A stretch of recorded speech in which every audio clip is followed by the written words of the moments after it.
Hey,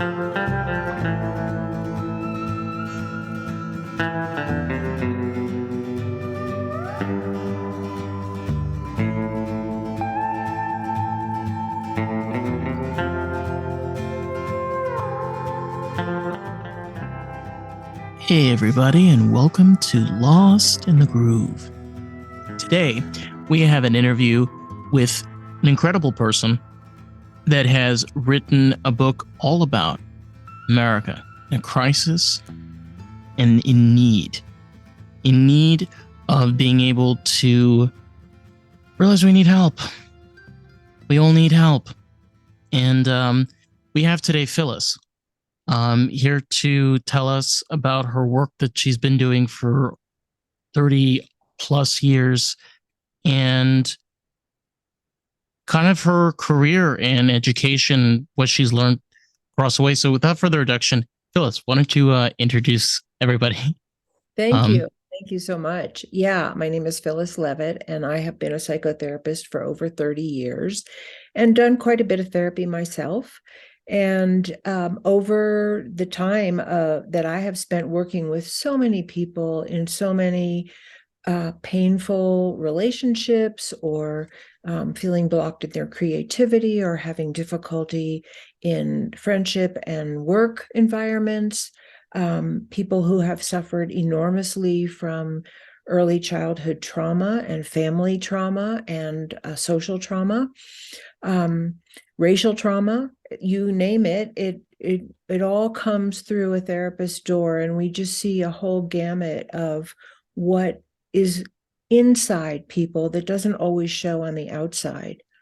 And so out of all of that experience, it really came to me very, very clearly. And a lot of my experience, let me say, because I believe and because of what I see, that a lot of abuse is epidemic in our country on an individual level, on a family level. There's a lot of sexual violence, a lot of physical violence, a lot of neglect, a lot of addiction, depression, high levels of anxiety, and poor bonding that I see as epidemic in our society. And it's average people like you and me who really behind closed doors have often suffered tremendous loss, betrayal, abandonment, and hurt in their personal relationships.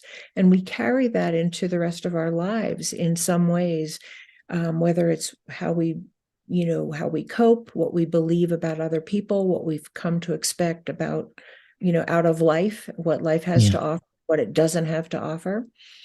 And so, what I began to see, and this is really where the idea for my book was born, was that the dynamics that operate in families where there's abuse and neglect are very identifiable.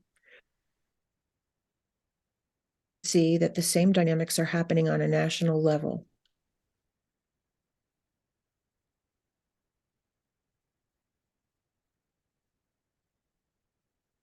Greatest power institutions and institutions of government, certainly not all, but there's repression and domination of people that looks very much like what you see in abusive families, with the same long-lasting, very deleterious effects on millions of people, the way an individual abuser can have very long-lasting and deleterious effects on the small number of people that he or she can control. And so I really wanted to write about that. I wanted to inform our country and let people know that this is what's happening on a psychological level. So that's kind of like the bad news. The bad news is that there's really a lot of abusive dynamics happening on a socially acceptable, that's part of the alarm level. But also the good news, and the whole reason for writing my book is not to dwell on the bad news, but to inform people, sort of like if you go to the doctor, you want the doctor to tell you what's wrong because they can't help you heal. if they don't know exactly what's wrong. And so part of the job of psychotherapy is to assess what isn't working, whether it's in the internal structure of a person's psyche or in the dynamics of their family and relationships that are not working. And then on the basis of that, formulate a way to help. So the whole point is, can we use all the gifts of healing and helping people recover from even the most terrible things that have happened to them at the hands of other people? Can we use all the gifts of psychotherapy to help heal ourselves as a nation? And I believe we can. And I believe the more people are informed about what we can actually do in the face of some of the terrible things that are happening, and advocate for doing them, that the possibility of pulling ourselves back from such a place of divisiveness and violence and hatred and discrimination, and such a gap between the rich and the poor, for instance, and still the continuing inequality that women and minorities suffer to a great extent, that we have the capacity to heal that if we have the information we need and we have the will to do it.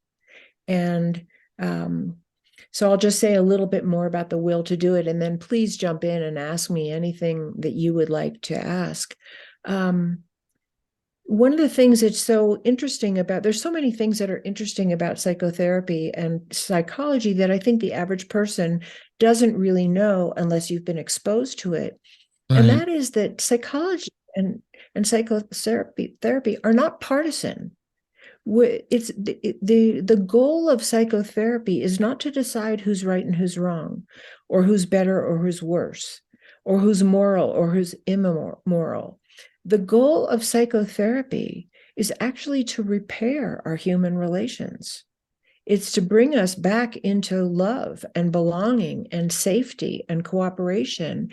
And one of the big ones, and this is one of the reasons why I'm so invested in spreading this message on a national level, it's invested in nonviolent conflict resolution, because that's one of the keys to our mental health, that we learn the skills and we have the capacity and the drive to settle our differences. And sometimes they're great, and sometimes the anger is intense, but to settle those differences in a nonviolent, constructive way, that at the very least leads to a truce, and at the very most leads to actual repair and reconnection with one another.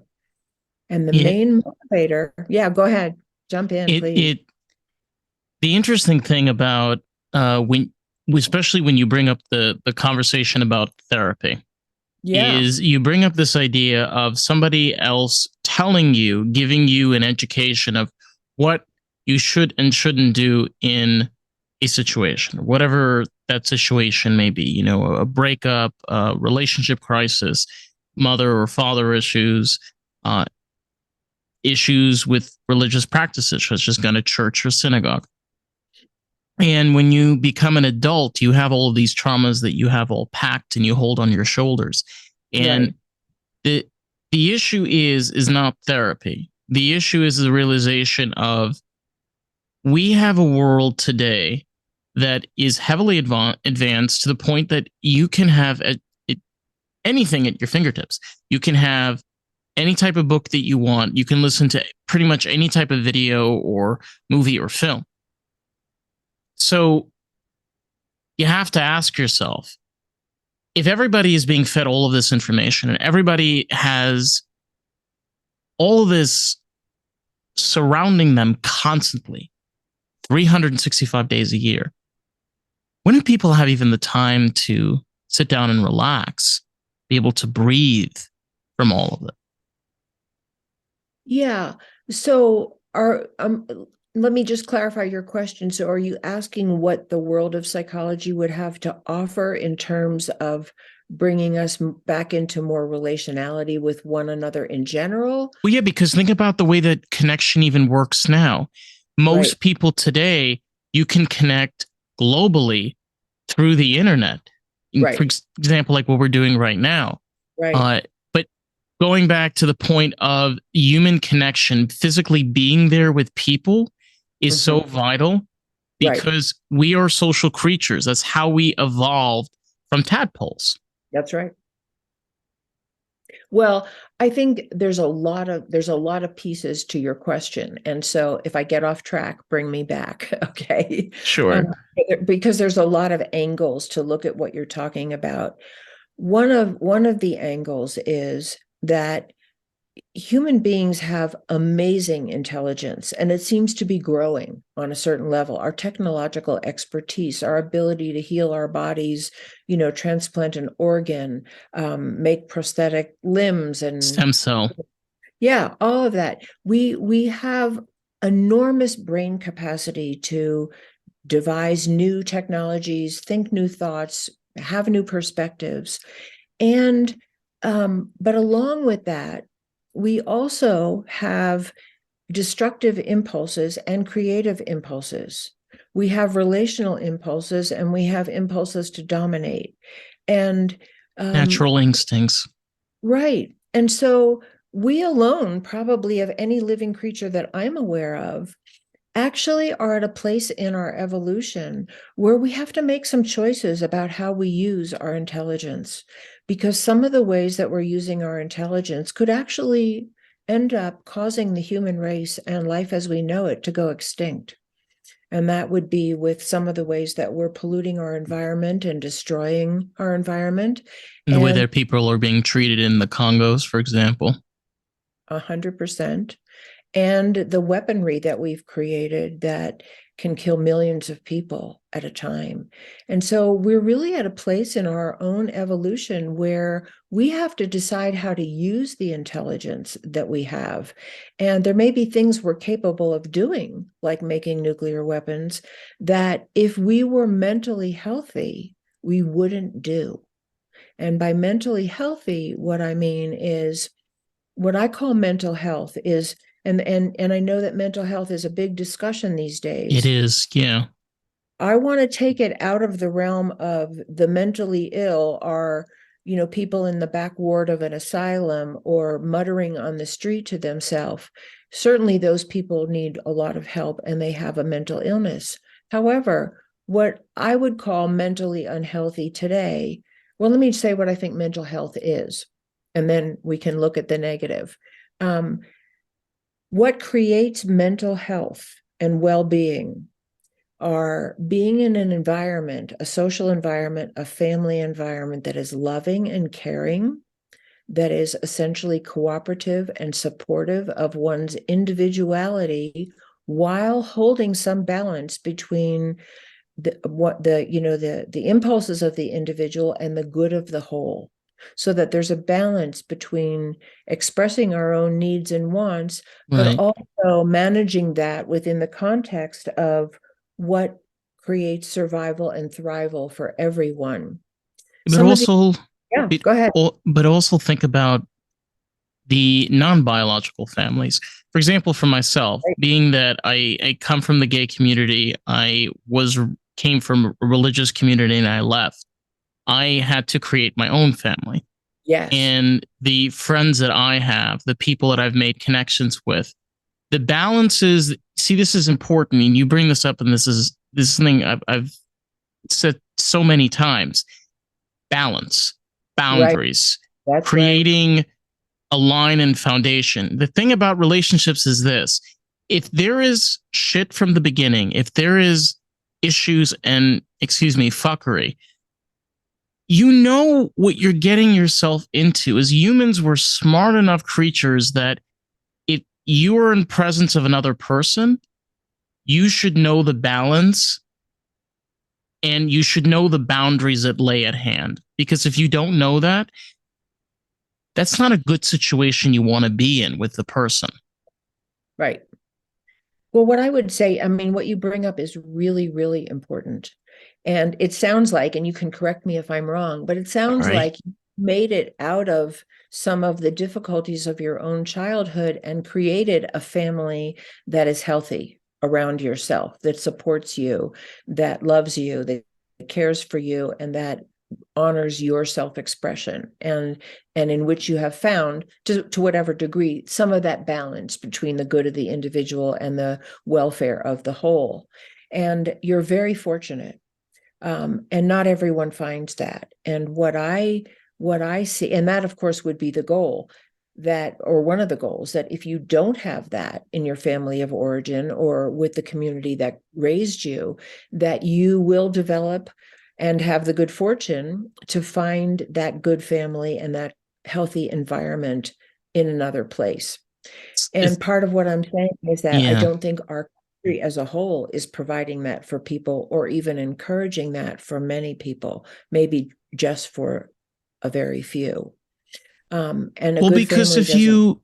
if you look at mental health in this country, it's not it's sick care because it's not providing any mental benefit of staying healthy, staying, physically social. It's promoting this idea of staying solitary, staying isolated. It's the opposite of what human beings should be doing. You're 100% right. And I think, and again, I think there's many reasons for that. And one of them, one of the big ones, and this is certainly one of the dynamics in an abusive family that you see happening on a national and on the level of larger institutions or governing agencies, is that when people are allowed to healthfully join together and collaborate, they're more of a threat to those who want to maintain power. And an abuser wants to maintain power and control. Otherwise, they can't do whatever it is they're trying to do or get from other people. And so there's a benefit to an abusive system to keep people from banding together and forming healthy relationship in a way that would support them having an appropriate voice and an appropriate power in the whole. And this is one of the many dynamics that I talk about in my book, because we need to know that that's what's happening to us. And so you're absolutely right about that. And we're wired to connect. We're wired to love and be loved. And so to the extent that people are suffering in their homes and suffering socially and suffering from repressive or discriminatory or violent policies on a larger level, they often, and I see this because this is one of the reasons why people come to therapy, because they find themselves unable to make the kind of choices that you're talking about you've been able to make. Either they're not available, or they really don't know how to do it because that wiring has never been hooked up inside them. Well, it takes time for that to connect. And the thing is, some of us have been more fortunate in other avenues. So, Right. for example, if you want to use me, I grew up in a home. My father was an immigrant.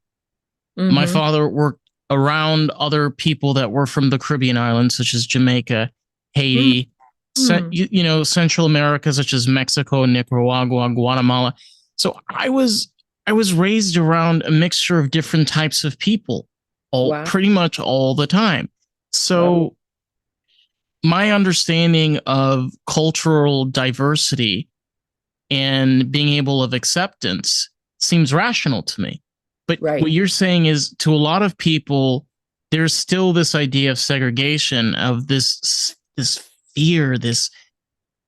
I'm like, I don't know about you, but I'm gonna go have some really good tamales. So you do what you got to do, and I'm gonna have some fun. That's really funny, because that's what actually I'm having for dinner Love tonight. tamales. But but yeah, you are very fortunate, and certainly many people are. There are also millions of wonderful, caring, generous, kind people in America who serve others, are good neighbors, are wonderful teachers or doctors or professionals, or just, a pleasant person waiting on you in a restaurant. There are millions of wonderful people in this country, and that is not to be denied. However, they're not always in the news.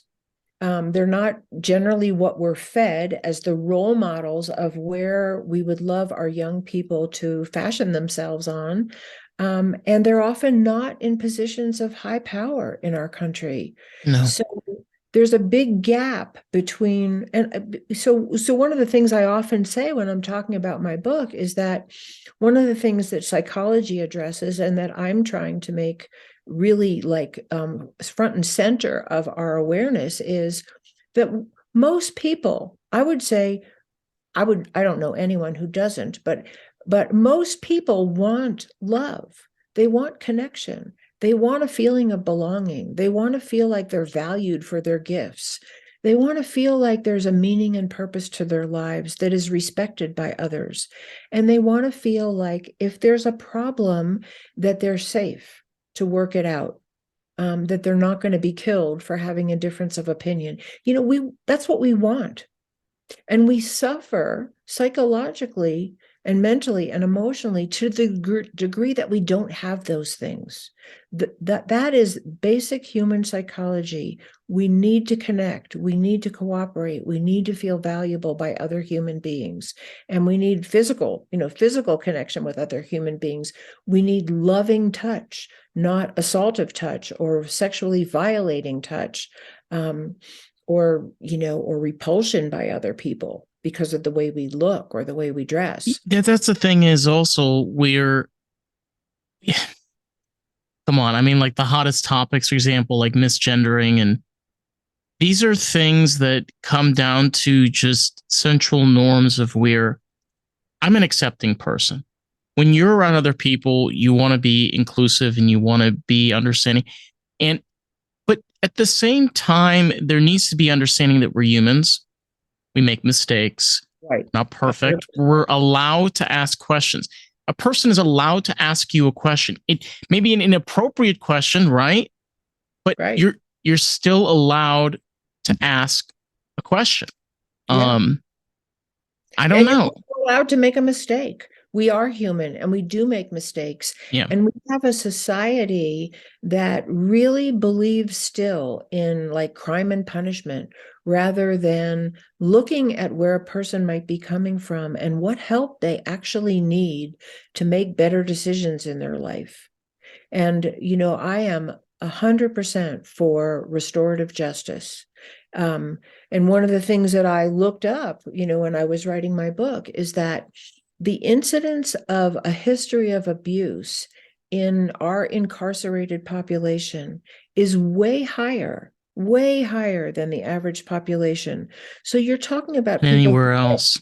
A double whammy. Than anywhere. By the way, this is true. Yeah. You can go online right now and check this. We have the highest incarceration rate than any other country. Yeah, I know. In the world. And Black people are incarcerated at 6 times the rate of white people. For this shit. For cannabis. Still to this day in this country in 2023. I know.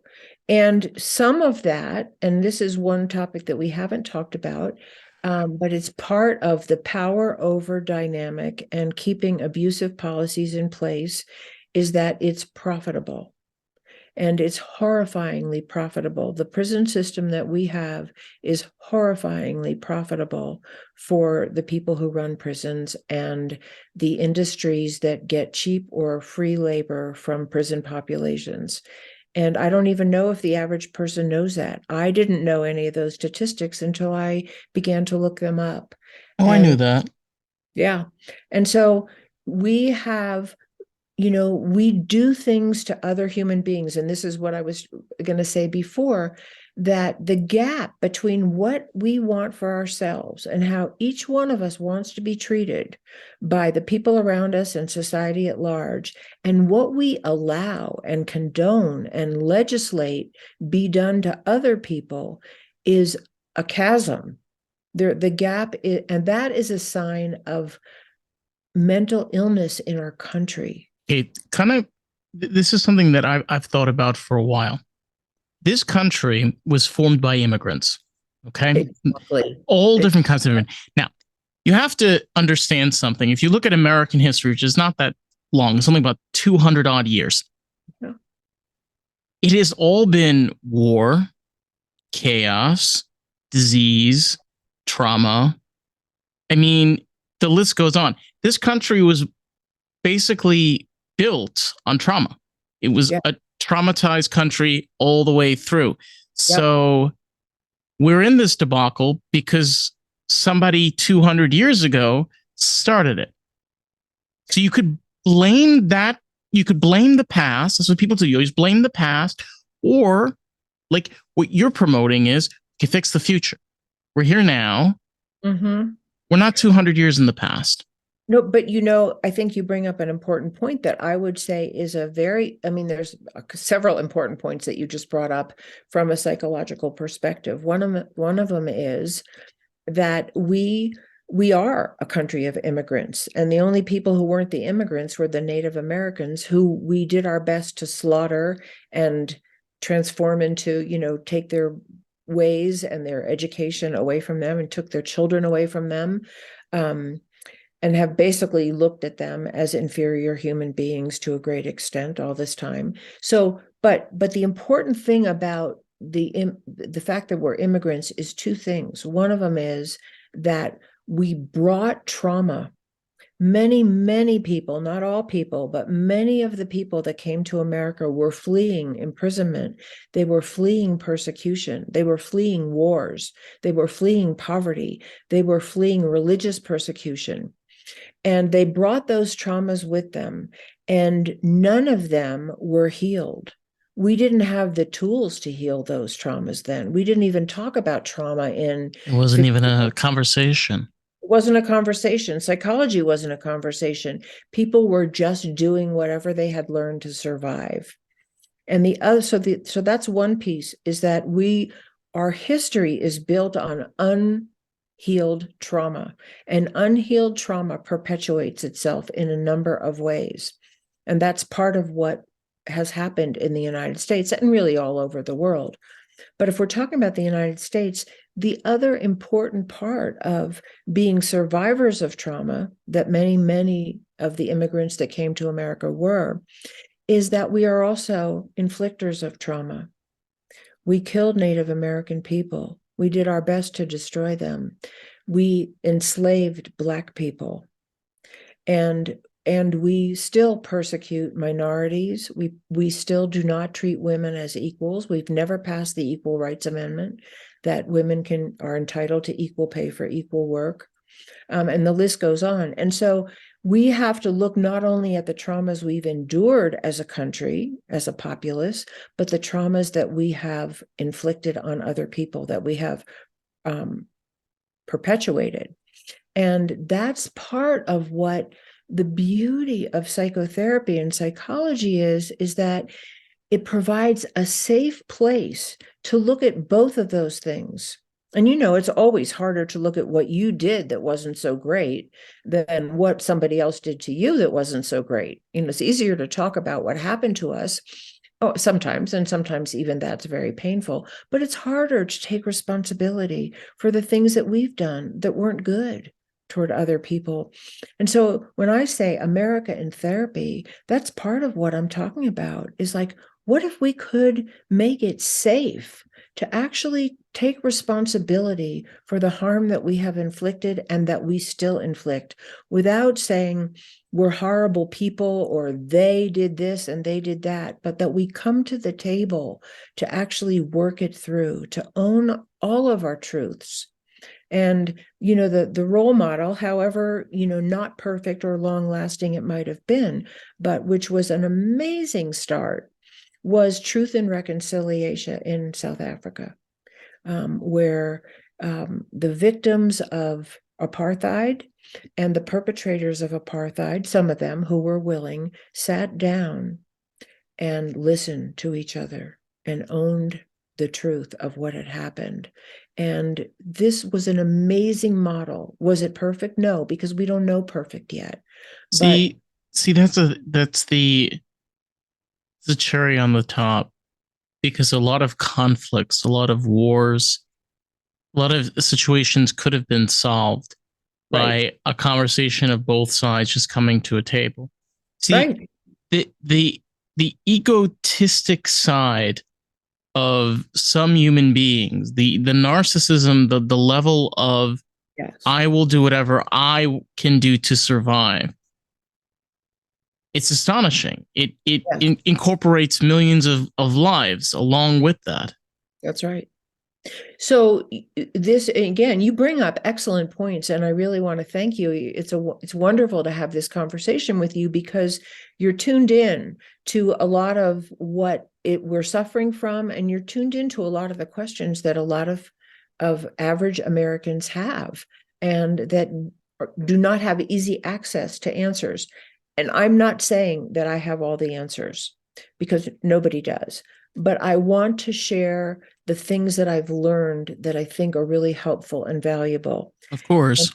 And in response to what you're saying, because it's such an important point, and again, I go into this in quite a bit of detail in my book, because this is one of the things that I learned so much about as a therapist over many years, is that when abuse and neglect go unaddressed, when no one is rescued and they don't get any help or treatment for what they have suffered, yes, let me just preface this by saying there are miracle people who make it out of there, and they go on to live amazing lives, and they often help other people, and they are just they're our heroes and our heroines. They rose from the ashes, and they are inspiring, and thank God that there's that kind of resiliency in the human spirit. But I'm here to say that the vast majority of people don't just rise from the ashes without help. And when there's no rescue and no treatment for trauma, and cruelty at the hands of other people, there are two very common outcomes. And I see them escalating in our country in general. And actually, I think they're escalating around the world, but I talk about America because I live here and this is the country I'm familiar with. And the two most common outcomes are passivity, learned helplessness. If you've been overpowered by someone who hurts your body or inflicts great mental torture on you, or sexually violates you, or ostracizes you, or withholds the basic necessities of life from you, if you are continually overpowered by someone like that, you may internalize, and many people do, that it's useless to resist, that nothing I do is going to produce any help for me. And so people often become really believe they are helpless, and they become passive and powerless, and they are very easily controlled by dominating others. So that's one half of the spectrum. The other half of the spectrum of outcomes when abuse is not treated or stopped very often is what is called identification with the aggressor. And these are the people who will, are somehow bound and determined that they will never be the victim, and they become aggressive themselves. Their rage is turned outward. Both have rage. You cannot hurt another person without them feeling some anger somewhere. So it's like either between them being physically abusive or them being mentally abusive. Yeah. Or Oh, both. wow. Or Oh, both. wow. And the danger, and this is what I see as such a danger for America, and this is why I feel like I want to sound such big alarms, is that those people who identify with the aggressor and become abusers on some continuum, maybe they're just mean to their kids, maybe they have road rage, maybe they're really nasty to all their employers, or maybe they run for office and they start to enact discriminatory, hateful policies toward the people that they can control. The people who identify with the aggressor and the people who learn to be, well, let me just say one at a time because they overlap. People who tend to identify with the aggressor are at great risk for rallying around abusers. They're the kids on the playground who will support the bully, who will egg the bully on. From their own feelings of powerlessness, they will sort of vicariously experience the power of the bully. Like a leech. Yeah, and we see this in government. We see the people that have rallied around the most hurtful leaders, and people in positions of power, and support them, even when behind closed doors it comes out that they don't actually support them. you know? And so this is frightening. This is a frightening outcome of unrestrained abuse. And people who are easily dominated and passive are easily dominated by hurtful, bullying type people in whatever level of family system they're involved in, whether it's their home or their community or their workplace or whatever. And I've worked with a lot of that. I will say, and this is also frightening, but I think most therapists would say this, that the majority of people who come to therapy are not the bully. The majority of people who come to therapy are people who are really trying to find their power and their voice and an ability to protect themselves and or their children. Because a bully who gets power from hurting other people and dominating other people is less likely to want change. It's beneath them. They because for them to go to a therapist, have somebody tell them they should be, what should that they should change. How dare you? How dare you tell me to change? Mm-hmm. That type of passive aggressive attitude. The the thing is that about humans now everything's in the open. That's right. And that's a good news. That's the good news, That is actually. the good The bad news. news. It's the good news and the bad news, you know. It's the bad news for the person that's doing the act. It's the good news for us because we know you're an asshole. Yeah. Well, the good news is that a lot of what's been happening behind closed Right. doors until recently is now coming to light. And that is the good news. And one of the things that I have become aware of that I want to share that I also think is the good news, people often ask me, why do you think there's more hatred and more violence and more mass shootings and more, why is discrimination against Black people on the rise when, we went through all of the, the segregation issues and the integration issues, and when we looked like we were on the road to more civil equality. And one of the things that I think is really important to know is that while it looks like part of the reason why it looks that way, I think human beings have always been this way to some extent, is that we have with technology and the internet. You can hear about something that happened on the other side of the world. The social pressures to look and be and do a certain way are enormous. And if those influences are abusive influences, there's pressure on young people to follow those role models and look cool by being tough or whatever that pressure is. But the good news is what I wanted to get to. The good news is that we are also, I think, learning to be more humane. These things might have been accepted, in a country of warlords where some people just have power and other people are forced to submit, and you're lucky if you got to stay alive and had food. We weren't looking at it from whether it was right or wrong or humane or not.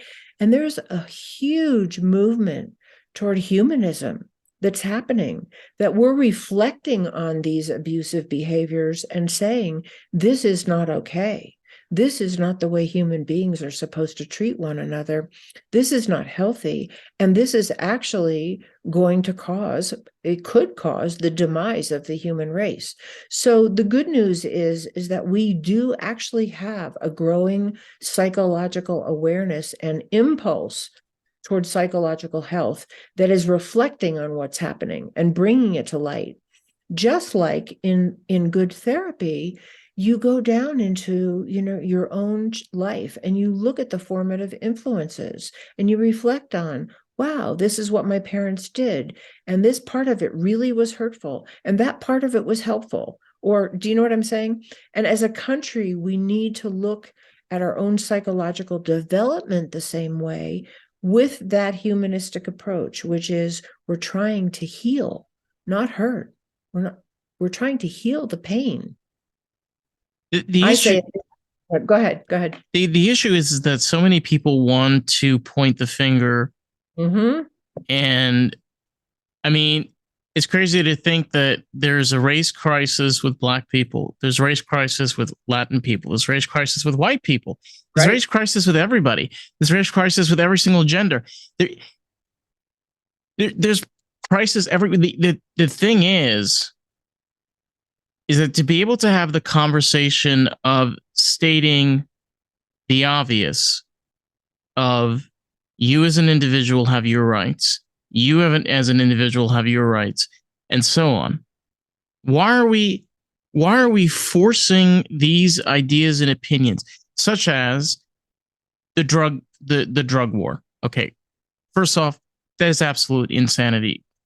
I'm one of those people that believe I think drugs will all be legal. It's none of the government's business to tell anybody what they should be doing. First Mhm. off, I'm a libertarian, and this is just how I think. Yeah. And when you run into this situation of control and what you're allowed to have and what you're not, it doesn't work. You can't tell people what to do, because what happens is what is happening now. It, Hmm. it it it it never works. It never has and never will. Well, again, you point to each time you bring something up, you point to one of the dynamics that I talk about that belong to abusive families and abusers. And one of them is that in order to stay in a position of power and control, abusers will target certain populations and blame them. Abusers always blame their victims for the abuse. Those people are bad because they take drugs. Those people are bad because they have an alternative sexual preference. Those people are inferior because they're women, or they're poor, or they're disabled, or they're heavy, whatever it is. There's an abuser finds a target population to bolster their position, because part of the dynamic, as you know, is you turn people against each other. And that's how you stay in power. You incite your followers, or the people that have identified with your aggression, to blame some target population for their ills. I saw this video of a reporter interviewing a man who was right wing. I don't know what militia group he was belonged to, but this was previous to the last election. He was interviewing this man who was part of some militia, and his wife was sitting on the ground next to him holding an infant, and a little toddler was on the standing or sitting next to her. And he was anti-Semitic, and he was talking about how the Jews were the problem. And this is what he was being brainwashed to believe, that all of his problems personally, his economic and social problems, were all because of the Jews. And his wife said, "We just need another Holocaust." And it was horrifying to witness the It level of is. brainwashing that people have been subjected to, that they actually believe that some other race of people that they don't know and have never met We have is, horns, remember? We have horns. I yeah. I hid them for the podcast specifically. Oh, okay, well, I can see them anyway. No, but this is what happens, that it's either the Jews or Black people or gay people or women, or you know what it is. It's always some population that is made to be the brunt of an abuser's abusive actions, and other people are brainwashed into believing that they are the problem. And we see from human history how devastating that can be, how inhumane and cruel the policies and practices that grow out of that. Because it's easy to point the finger. That's right. And it's really hard to take personal responsibility. And yet, and this is where I say the good news is, the basic underlying principles of all good psychotherapy are: make it safe to take responsibility, make it safe to reflect on yourself, actually promote reflecting on yourself. When I was in graduate school, I took a class in couples counseling. And a lot of the work I did was with couples and families, children, and individual adults. But if you when through the lens of current day psychology, you see everything through the lens of family therapy, even if you're only working with an individual, because you're looking at the conditioning that happened in the family and that happens in the present day family systems, even if it's your employee family or your, employer family, or your church or your school. Um, Right. but I remember this one thing that the teacher in my couples therapy class said that has always stayed with me because I think it's one of the most valuable contributions of psychotherapy, and there are many. And what he said was that in all of his years of working with couples, the couples that did the best, the couples that came out of therapy with real repair of their relationship and renewed love and, a gratifying and satisfying relationship, were those couples where the individual partners were able to take the most responsibility for their contribution to the dysfunction of the relationship. Well, And that was profound for me because I see that that's true. I see it true in my own marriage. I see it true in my relationship with my children. Um, and it's one of the hardest things for human beings to do. We seem to have been taught or were wired to project blame out onto other people. And abusers do that to the yeah. extent where they're willing to even kill. Um, It, and it's so, funny. It's funny though. It's funny that you bring up the topic of Jews because as a person, I'm Jewish, mhm, and it's so it's so bizarre because there is probably, I don't know what's a number of us, like 16 million. I don't know, some small number like that. We make a very small percentage of the human population. Okay. And the reality is, a lot of us, we're not rich, kind of poor. A lot of us, we're, we work in mechanic shops, we're plumbers, we own businesses. It's so bananas when you have a person that didn't come from my culture, didn't grow up where I grew up with, I actually am Jewish. You don't even know who I am. Like, exactly, exactly.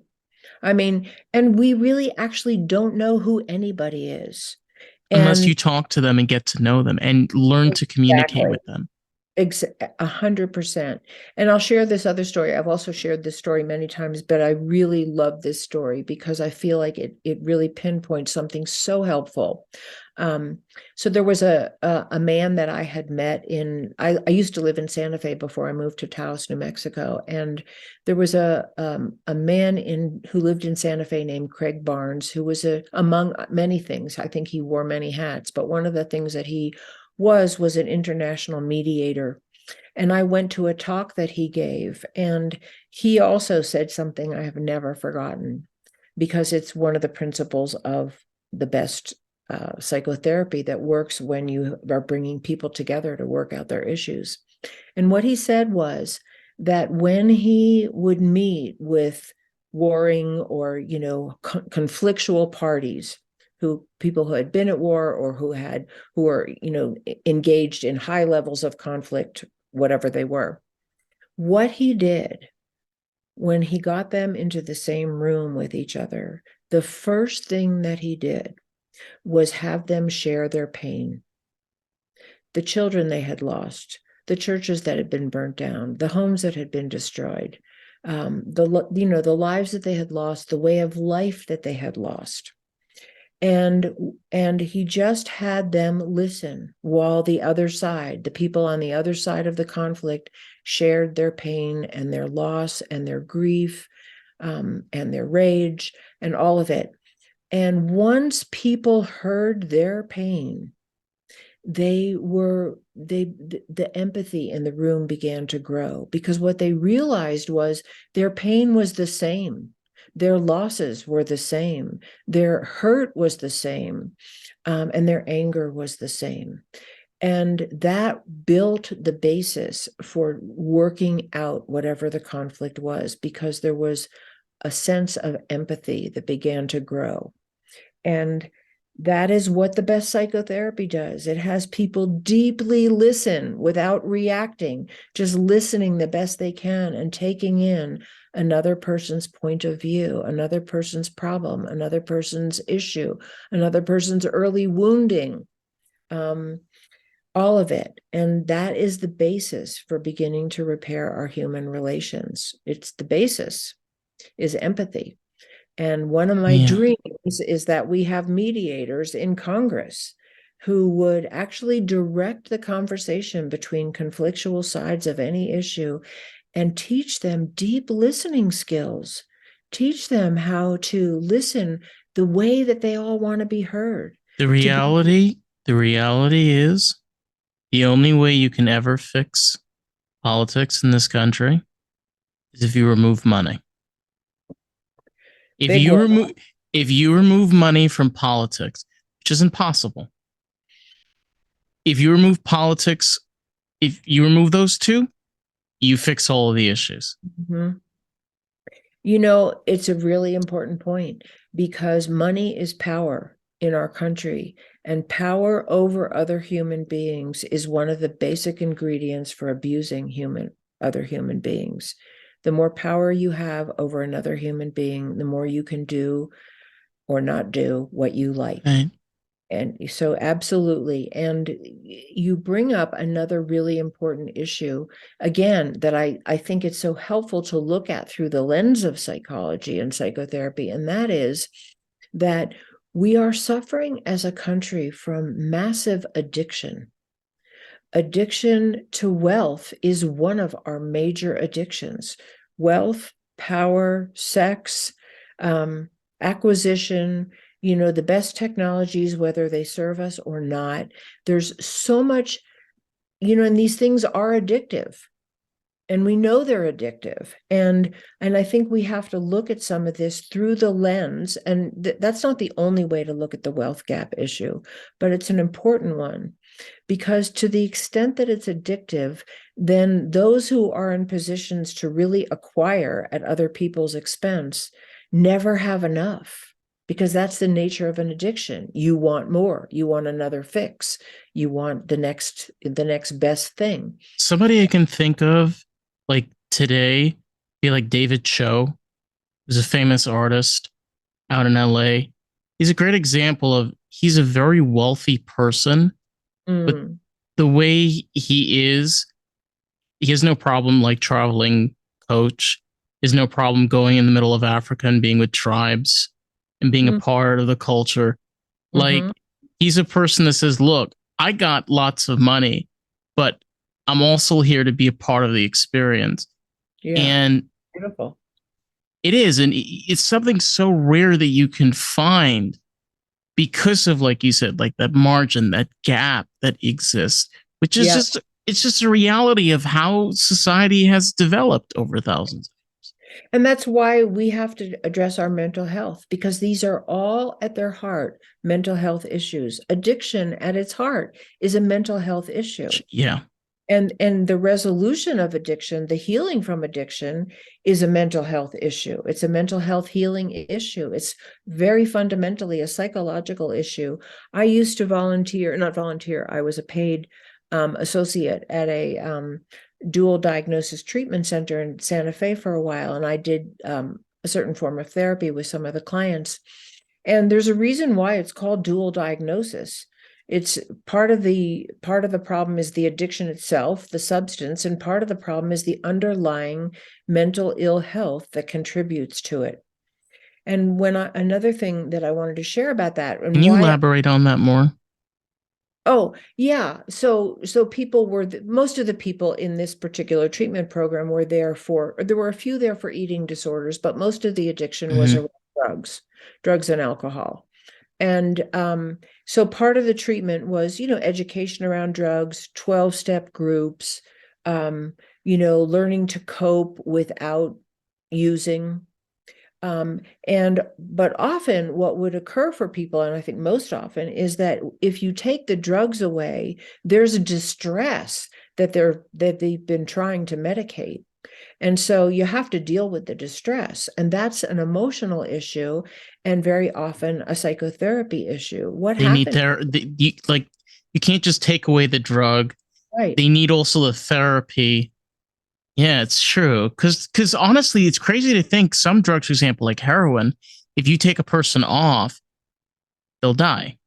Yeah. You have to do it very carefully. Do Very. very carefully. And even today, I mean, I've heard of cases, for example, where they're using MDMA therapy for patients that are dealing with opiate addiction, like heroin, and they're using psychotherapy, different types of therapies to get these people off. So Right.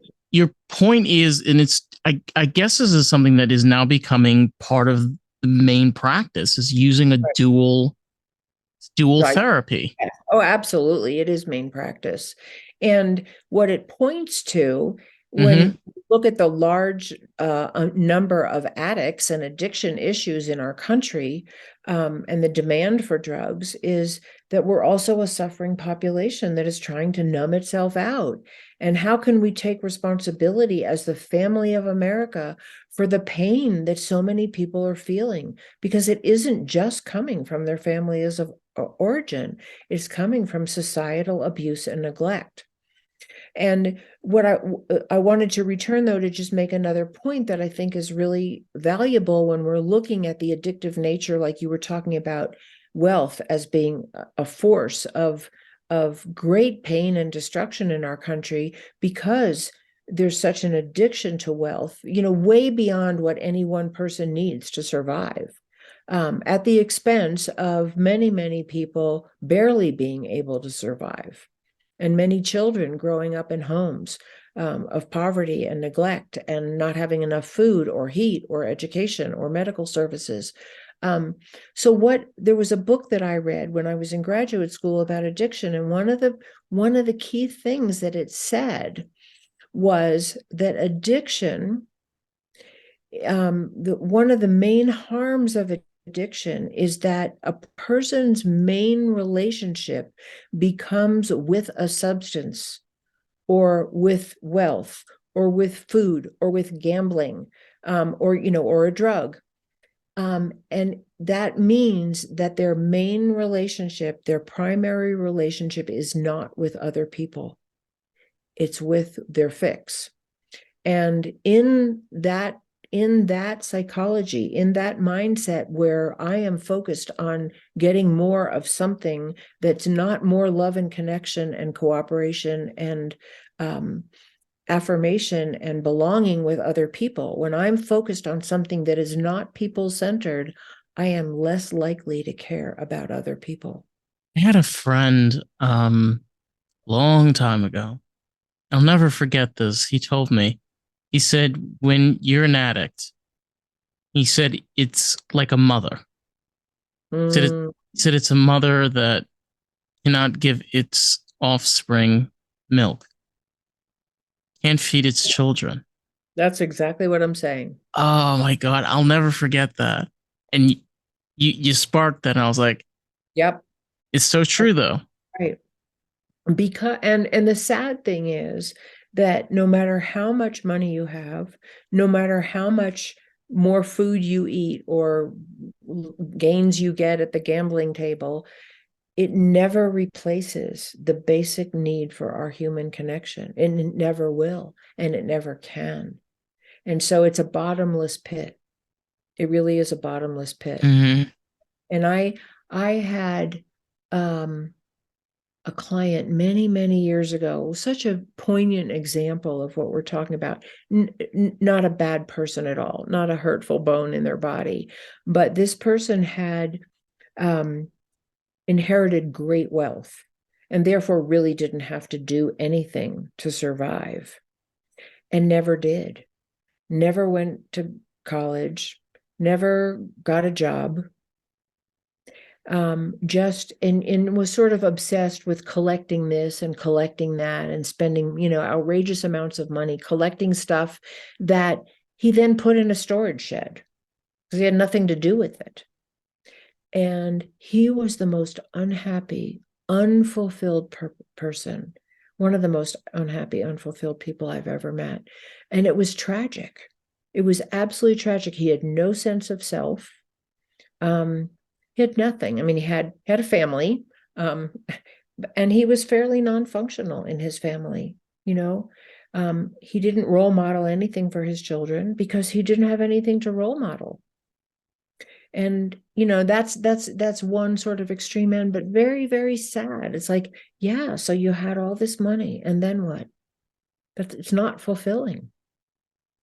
It doesn't create relation. It doesn't create a good sense of self. Well, for example, like even today, people that show off expensive jewelry and Lamborghinis and Rolls Royce and all of these things. Look, I'm one of those people. I love expensive cars too. Don't get me wrong. I would love to own a Porsche. It's Of one of course. my dreams. It's a beautiful car. Yeah. But there's an underlying fact of why do you need to express this amount Right. of wealth? Is it Right. because that when you were growing up you didn't have those things, or is it maybe there's a deeper layer under there? Right. Right. Because a lot of the role models of success and esteem and valuing in our culture are centered around acquisition and showing that you made it, that you're successful on a monetary level, rather than, for instance, that you're a successful human being because people love you and you love them and you're caring and you're kind and your kids are growing up to be constructive, lovely, helping human beings in our culture. I mean, that is there. Don't get me wrong. There isn't, it's not that there's none of that in our culture, but the pressure to be wealthy, the pressure to have a lot of money and the yacht and the whatever, and to be famous in that way is very unhealthy, Yeah. but it's very influential. And it's You, part of the whole addict thing. I think it's part of the whole addiction thing. you sometimes have to, it's kind of interesting. Sometimes you have to take an addiction and turn it into something else. Sometimes you can use it to be creative. I knew somebody that was addicted to pills for a very long time, and they fell in love with metalwork. Mm. And they were tinkering and they were able to build all these things. And now they're able to build parts for cars. You know, you don't realize that's the thing sometimes about also feeling hopeless and feeling like you don't realize what you can do until you try. Thing is, all you got to just tell yourself is just try it Yeah. once. Yeah. So, you know what that makes me think of? Absolutely, for sure. I think expressing our greatest creativity, whatever it is, whether it's like metalwork or caring for animals or, Carpentry. yeah, a garden, whatever it is, or it could be something massive like you're an architect or an artist or a musician or whatever it is. But I like to imagine when you say that, a government, a society that invests in that's where our resources go, that children, all children, rich or poor, no matter where they live, north, south, east, west, wherever they live, urban, rural, are that we've invested in our schools and in our communities to provide all kinds of creative opportunities for our children and praise them and support them to find that kind of creative expression and connection to themselves before they feel empty and lost and alone and want to have drugs or Yeah, I feel that because look, I'm no person to talk about education, but I will say this as a kid that I have ADHD, I have dyslexia. I don't know if it's such a great idea to stick kids in a classroom for 8 hours a day. I mean, the kids, don't you want to maybe teach them outdoors? Kind of, oh, I don't I, know. I feel like you're well, just raising zombies. well, I think again, you bring up another good point. I think in a more controlled environment, in a more controlled educational system, we don't necessarily make room for our diversity. Some people learn in a very different way. They're not smart, but they're not academic. I'm not ever going to learn how to do physics. I don't have a math brain. I'm a right brain person. I have a more artist, writing, creative nature. I was just born that way. Um, I can't I do physics either, so you're I had okay. to take calculus in high school, and I literally almost had a heart attack in that class. And fortunately, my father was a math genius, and I made it through. And I never took another math class again. You know, and some people's brains work like they learn hands on. You know, Hmm. they're very tactile. They invent, they create with their hands, whether it's more engineering or artistic or architectural or whatever. And so, yes, we need an educational system. And it's the same thing that really honors diversity. And I think there's been some improvements in education since I was a kid. It was There has. definitely one size fits all when I was a kid. And there's a lot of adaptations that have been made. I heard from somebody that they now have different classes. Like, I know when I was growing up, they had classes for kids like me, but I heard like now they do it, they have like actual dedicated programs you can actually put your kids in to help them. And it's kind of amazing that a lot of these shifts just happen due to conversation, due to Yeah. the start of no government, none of that. It's just Yeah. people realizing we got to change our community because if we don't, we're not gonna have we're not gonna have a future. Yeah. You're so right. And I really feel like a lot of the change is going to be grassroots. It's going to come from the bottom up. It has to. And the more we heal ourselves as individuals, the more capable we're going to be to make those changes on a grassroots level. Um, because the more we heal ourselves, the more we have to offer other people in terms of creativity, ideas, collaboration, cooperation, and honoring of everyone's divergent gifts. But one of the things I just want to add that I think is so needed in our school systems is human relations starting at a very young age, that it's part of the school system, not just that you address bullying, for instance, which of course that needs to be addressed, but start before that. Have it be part of the curriculum where someone who's trained in a very, you know, on the level for children, has children sit in groups and share feelings and talk about their hopes and dreams and talk about what it's like in their families, and what they want to be when they grow up, and what do they do when their brother is mean to them, and how are their parents teaching them to act when they're scared or angry or sad or lonely. And then if it points to problems in their family, have there be resources to go help families instead of just prosecute them or remove children. Like that, this is built in from the ground up into our whole educational system, that we're actually helping children become relational human beings, teaching nonviolent conflict resolution skills from elementary school up. People are so terrified of kids today of growing up in chaos. I've said this and I'm a strong believer. Kids today save us. They are going to be the ones that will save the world because Right.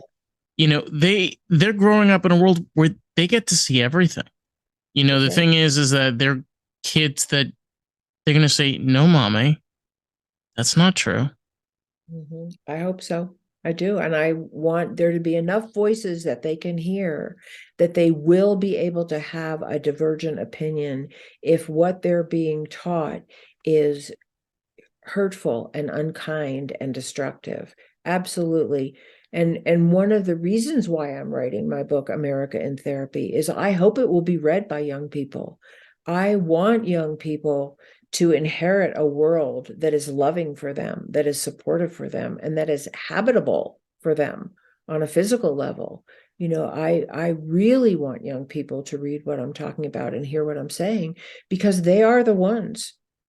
They are the ones. And we need all the good role models of cooperation and love and honoring of each other that we can find. Yeah.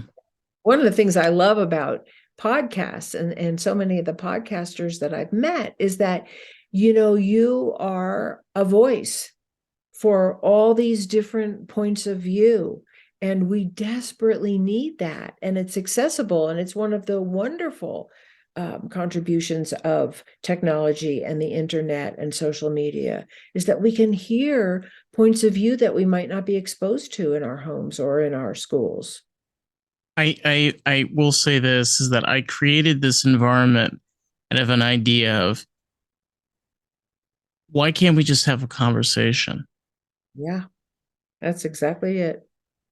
That's And you know simple. what? That's what therapy is a conversation. And so, my original title for my book was Out of the Office and Into the World, because that's what I want to see. I don't want therapy to be something that's just behind the closed doors of someone who can afford it. I want the principles of what we do, which is having a constructive, open, compassionate conversation with one another and really hearing each other. Yeah, like for example, I mean, if you're somebody that you can't afford therapy, if you have a close friend, the thing is, when you have close friends and you have an open connection, open relationship, and you talk, Yeah. you're able to communicate about your feelings. Um, and in the end of the day, it is all about getting out of the office and coming into the real world. Um, it's a reality that we all play, and it never pauses. Sometimes it does. Yeah. Yeah. So who are we? And who are we for all the people that we run into, whether it's someone in the grocery store or our best friend or our lover or our children? Who are we for them? That's what we have control over. And I Yeah, we think do. that people really they want to feel like they can make a difference, and we can all make a difference. Yes. I have to say, Phyllis, this has been absolutely incredible. It's really great to bring people on like you, especially because like I don't really know this that much, but like psychotherapy, therapy in itself, like the in-depthness of certain things, and like the idea of dual therapy, the idea of where trauma and how it develops over time. It's fascinating. It It really is. is. It really is. And it brings so much compassion because we're such Yes. complicated beings, and the greatest injuries that we perpetrate on one another come out of the injuries that we've sustained. And we can break that cycle as a society if we want to, and if we know Yes. what to do. Yeah. And Phyllis, if anybody wants to find your book, if you have any socials or your website, where can they find you? Yeah. So my book isn't in print yet. So what the best thing to do is go on my website, which is my name, www.phyllisleavitt.com, and it's spelled Leavitt. And you can just sign in on my homepage, and I will keep you abreast of where the progress of my book is and when it will come out. And I write blogs and I write newsletters, and I really share some of the different concepts that I'm talking about and some of my experience on my website. I'm on LinkedIn, I'm on Facebook, I'm on Instagram, and I try to just write pithy things that I think are meaningful and inspirational. So please sign into on my website though, and give me your contact information, and I will let you know as soon as my book is available. Very exciting. And again, thank you so much for coming on. And for anybody out there that wants more of this, be sure to like and subscribe. You can always comment and always send us an email at lostinthegroove with 3 O's at gmail.com. Send us all the fun stuff. And you can find us on Facebook, TikTok, Instagram, and YouTube at Lost in the Groove Pod. With that, thank you so much for joining us. Bye, everybody.